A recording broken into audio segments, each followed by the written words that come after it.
What is going on, beautiful people? I hope and pray that you all are just doing incredibly well. So, if you have been interested in real estate investing for, let's say, more than a week or so, I am pretty sure you've heard the term by now, creative financing, specifically sub two. And on this video, that's what I want to talk about. What is sub two? How does it work? And when do I actually offer it? All right. So, when it comes to real estate investing, being able to have multiple different strategies at your disposal that you know and leverage is a phenomenal advantage over other real estate investors. Not only that, but it also allows you to create win-win situations for the seller and property owner as well, because not everything is going to be cookie cutter, right? I share an example of if you were going to build a house and all you had was one single screwdriver, right?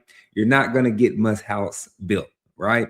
You need multiple different tools for multiple different scenarios along the build.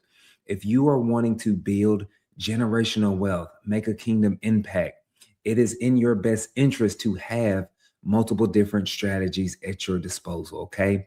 Now, one of which is sub two. So, what is sub two? Basically, it is purchasing a property subject to the existing financing, okay? Subject to the existing mortgage that is already in place, all right? Now, the first thing that I need you to know when it comes to sub two is this is not a loan assumption, okay? Somebody put in the comments, this is not a loan assumption, all right? A lot of people get those things confused, right? But what a sub two is, when you actually go to close on that house, that loan stays in place. Every single part of this transaction still goes through the title company and closing attorney. Okay, so we're not doing anything backdoor, right? So you go to the closing table, the house gets deeded over to you in your name. You own the property. You can do whatever you want to do with it. You can live in it. You can fix it up and flip it. You can rent it out, right? You can wholesale it, whatever you want to do. Well, you would actually wholesale it before you closed on it, but you could do whatever you wanted to do with this strategy. So that's the main thing that I need you to know. All right. Now, for me specifically, when do I offer sub two? So I always start with my cash offer. When I am having a conversation with the seller, that is always my that's always my go-to, my cash offer, right? You can never go wrong at 70% of the ARV minus repairs, right?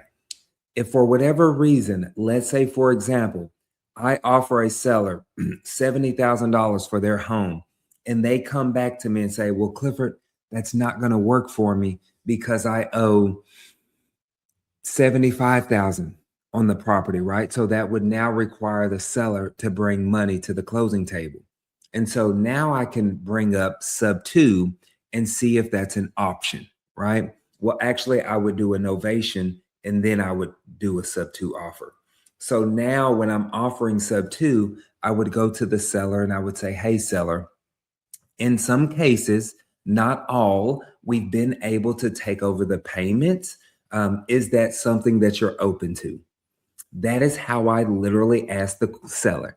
I don't go in here trying to use real estate investing terms that they know absolutely nothing about, because all you're going to do is confuse the seller and they're going to just simply say no.